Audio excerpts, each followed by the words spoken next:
Good day, everybody. Today, in our series Daily Meditations, we, Olga Kostrova and... Jan Hutchins is my name. Glad to meet you. my husband. Today we reflect on one of the subjects that came in form of many different signals to speak today about, which is conscious leadership. There was a lot of questions from our clients. There was a lot of questions from the readers of our blogs. So we decided to reflect a little bit on that. And for those who never were present to this series, usually we do not prepare. We don't know what we exactly will be talking about. We don't know what questions we ask each other. It's improvisation. And if you want to send us questions, we will be happy to improvise next time with that. Meanwhile, Jan Hutchins, let me ask you this question. Based on your experience, and you have this fantastic career, you were mayor of one of the Silicon Valley cities, you were broadcasters for 20 years. Everything that you know about leadership, everything that you know about influencing others, what are the dynamics that need to be brought to attention to address unintended consequences? That's a cool, complex, interesting question. When you throw in unintended consequences, that really puts a spin on it. If I think about leadership, having spent a lot of time around professional sports teams who have such an objective, week-by-week ability to measure, or day-by-day, the result of their efforts and how well their team is working, measured against other competition so directly. There are a couple of basic things. As in all organizations or groups, the leader is really important. So the leader has to model certain behaviors and certain values to have the group have those values and know how to behave. Everyone's looking for the leader of the pack and following whatever he or she does. The idea of then, as model of that, not getting caught in believing in the role, I think, is a conscious leader. So the conscious leader is not believing that they are in some way hierarchically superior to the others, but have a more collegial or maybe even supportive or servant leader sort of relationship with the people who are their supposedly team, people they're leading. So that means that the leader has to work to disidentify from having a special power, knowledge, ability that is superior to what they can find or be supported by the group. And then the leader, I judge, has to create some sense of connectedness among the team. A trick I like is called loyalty to the absent, where the group is encouraged to never speak of another member of the group unless that person is present. Neither good nor bad is spoken of anybody else unless that person is present. If you have a matter to deal with this person, talk to that person. But you and that person don't talk about another. It produces a sense of trust. It keeps everybody who you are talking to, meaning you, anybody in the group, from believing or thinking or beginning to realize that they'll be spoken badly of, or they'll miss out on all the blessing of how good they are. You are talking badly about someone else to them. Everyone realizes that's what's likely to be happening all throughout the group. So that's a big one for the group.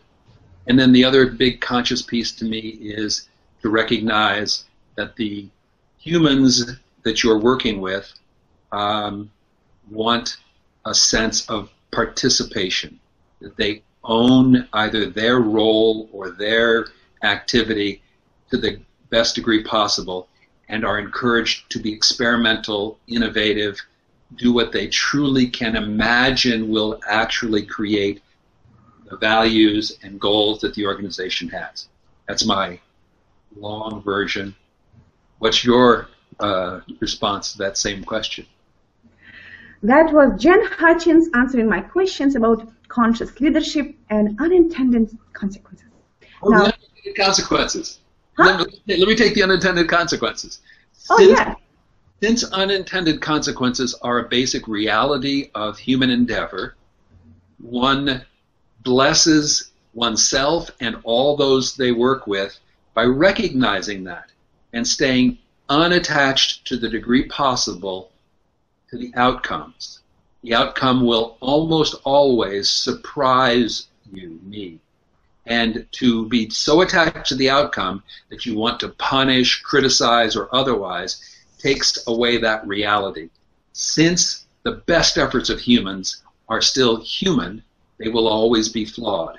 And a leader has the ability to say, what did we learn from this? What did we do right? What could we have done better? And frame it in a way that people continue to seek the best rather than start to fear that they'll be blamed for what are frequently unintended consequences of miscommunications and dealing with the Maya of existence that's always full of illusion and deception. Beautiful. So what is your question, Jan? My question is, how do I, in the context that I'm just describing, lead from that position in the midst of all the pressure to control, all the urge to be right, all the trappings of accomplishment that have been piled on me in our current life? The corporate leaders making a huge amount of money, 17,000 times the worker in the corporation.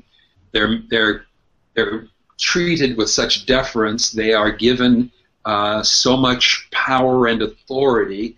They are looked at and piled on by the investors and the stock market, all the others, as having some special something. No one could be making this amount of money if they weren't special.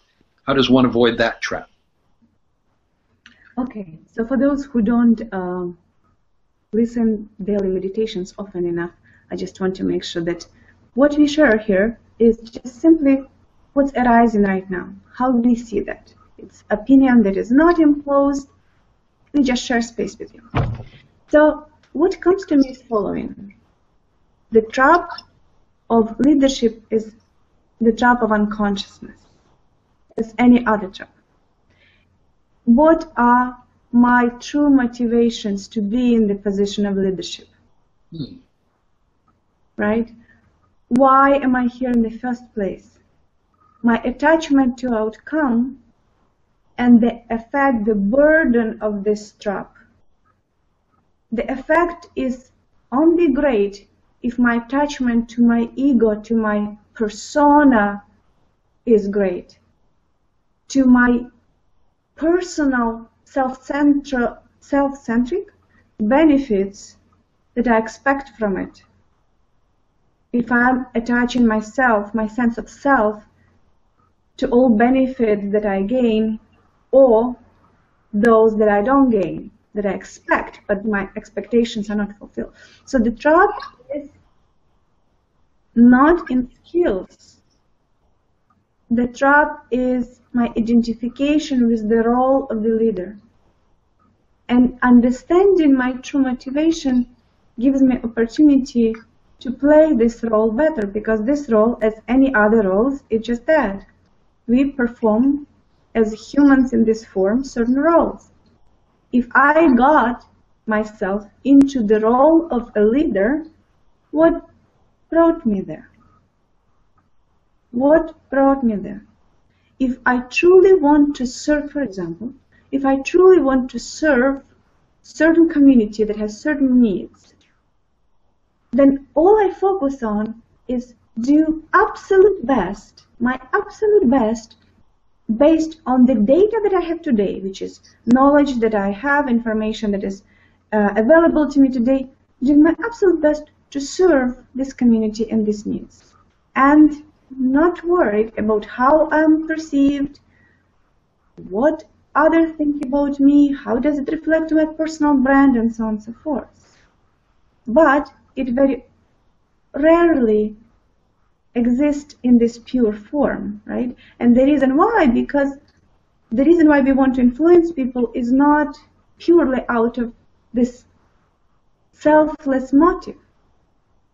I hardly ever saw anybody in leadership position whose only motive is to serve those people, whatever community it is.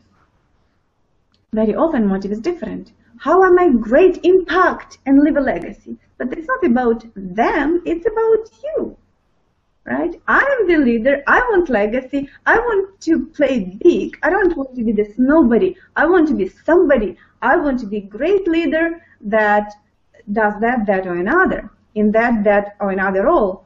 A social leader, commercial leader, CEO of this kind of company and that kind of company. At the end of the day, the trap is trap of unconsciousness, trap of the ego. If the ego is watched and understood, then there is no trap, because we purely step in the position of observer and know that whatever is self-imposed does not matter. It's just thoughts, it's just emotions, it's just illusions. Come back to the service. Come back to how can I do it in the best possible way. And very often it means include your community in decision making, because if I stop perceiving myself as a knower, I lead, therefore I know, therefore it will be as I decided so. Well, there are a lot of traps around how much do you actually know? How can you see your blind spots?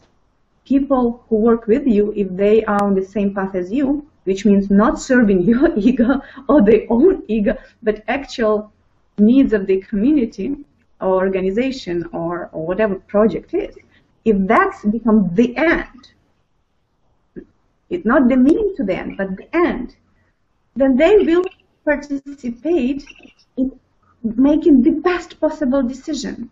And all you have to be is present to all the opportunities that present themselves, all decisions that are currently on the table, and together make collective decision, or alone you can make decision, but then there is no attachment to, am I right, am I wrong, how will it be perceived, will it be judged, and so on and so forth. That's what's coming. There's a cutting edge in professional sports that's worth mentioning here, and that is that there are teams beginning to use techniques. There's a fellow named Phil Jackson who's now leading the New York basketball professional team, who during his tenure in Chicago and in Los Angeles would have his players reading consciousness books or books intended to elevate them toward a place in which they were able to be meditative, to be able to drop ego identity enough to be in the flow of what he would run called a triangle offense, which is a dynamic sort of made up as you go along, it's improvisational way of playing basketball, and he would ask his players to give up ego identity for the sake of the team. He generated lots of success this way, and even last year's Seattle team that won in the National Football League, by the way, to those of you watching, Olga is pretending to listen because she doesn't care or know anything about sport and is happily pretending. Good job here. And so this style of performance and this way of winning is so fragile, though, because in this professional sports arena, there is so much attention on ego and so much adulation and so much money, so much I can get that if I just win, that it's almost impossible to really get a whole group of grown men, supposedly mature men, to give up ego identity for the sake of it. So this is a very big challenge, and I think it's a big challenge in the corporate world as well, where there's so much pressure on the quarterly to quarterly earnings, or there's so much pressure because you're making so much money and all this ego it takes to actually be willing to do the job. It's hard to find the combination of both in a single individual. That's true. That's true. And another thing that wants to be addressed here right now, as I'm listening my voices, is conscious influence. Right? Leadership is not only about the actions, but influence on the mind of communities that you lead, groups of people, tribes. The question is, from what place do you influence? From what mental space do you influence others? Because influencing is changing the reality of another human being, the reality of the group. Changing reality is not that hard. Influencing people, that's not hard. If you understand the psychology of the human being, influencing of another person is pretty easy, actually, right? So then the question of consciousness comes in many different aspects. What is my place from which I'm influencing? What is it? What is it for you? What is the place from which you seek to or do influence others? How conscious I am, how conscious I am to my motives. What is the level of conditioning that I make conscious decision to impose on another? There is hardly influence in others without reconditioning in them. We all are conditioned beings. For me to influence you, I need to submit you to my point of view, which means change your conditioning, or to understand your current conditioning and merge with that. Is that correct? Come to some agreement and then... And the way how I can influence you, I am extrapolate what already matters, your current belief systems. I extrapolate your benefits in a way, right? For me to influence you, I need to show you benefits of belief system that I'm trying to offer to you, right? My beliefs. If you are willing to give up your ego, we can win the title. Exactly, right? So I need to create a dream for you. If you have the dream, I need to merge with the dream and draw it better. Or I need to create new, better dream for you, right? Job says we're going to have the best product anyone has ever seen. We're going to change the world. Right. And get everybody to be so excited about that vision that they'll give up their individual desires. Yeah. So now there is few realities that I need to be conscious of. I need to understand what I'm doing here. I am manipulating you by influencing you. There is so much of it. Oh my God, there is so much of it, right? I consciously know that I am manipulating your consciousness, your reality as I'm influencing you. There is a lot of it. People understand it. There is also a lot of unconscious manipulation. People don't understand. They believe in some higher good, in some greater good. But they don't understand the true motive why influence happened. Because influence is kind of manipulation. I'm not saying it's negative. I don't put negative connotation. But I manipulate your reality by influencing you. Is that correct? Is it true? Does it resonate? Right? To influence, I need to manipulate your reality. To whatever degree. Alter it a little bit. And then you with me.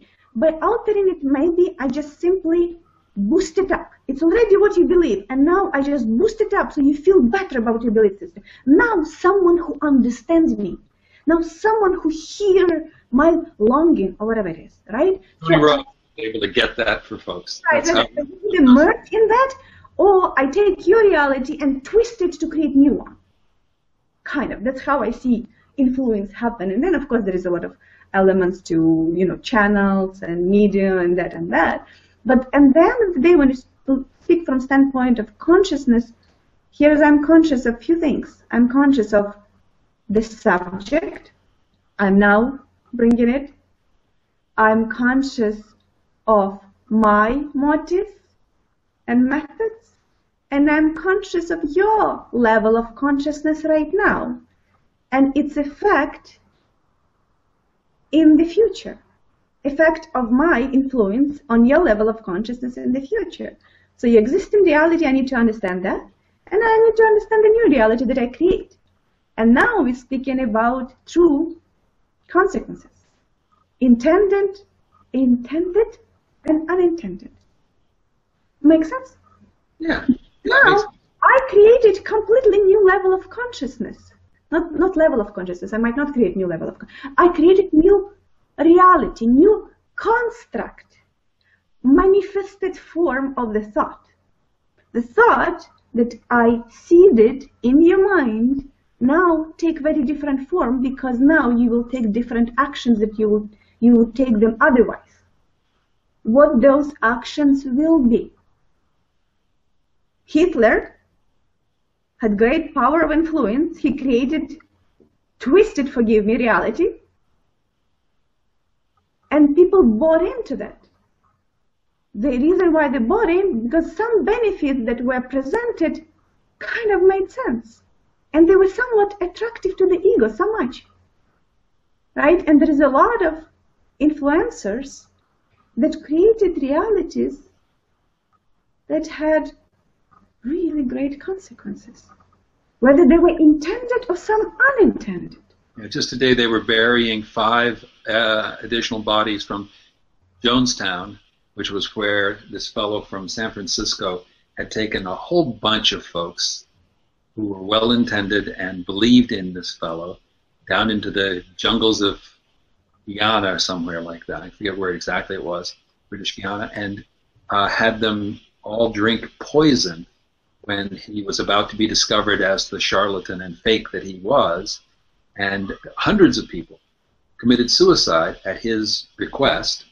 It was ordered. I think they had guns on them as part of that process. And so this kind of manipulation of reality happens a lot around institutions, a variety of institutions in our world. So, and happens not only on the level of, you know, how it's perceived to be evil, you know, the death, something leads to the death, to homicide, I mean, whatever it is, right? It can be very subtle. What conditioning I'm influencing in you? What thoughts become your reality? If I'm influencing, and say, for example, just very common, ordinary example. You have to lose weight, and then you will be so happy. That's it. And let's start movement so we all happy because we lose weight, right? It's simple thought. There's nothing evil in it. It's kind of means, well, let's lose weight, it's good. But the thought is not true. Yes, let's lose weight, I agree. Then, and because of that we will be happy. Lie. Right? Yeah. Well, let's buy this fantastic bikini because you will attract all men in the world and you will be happy.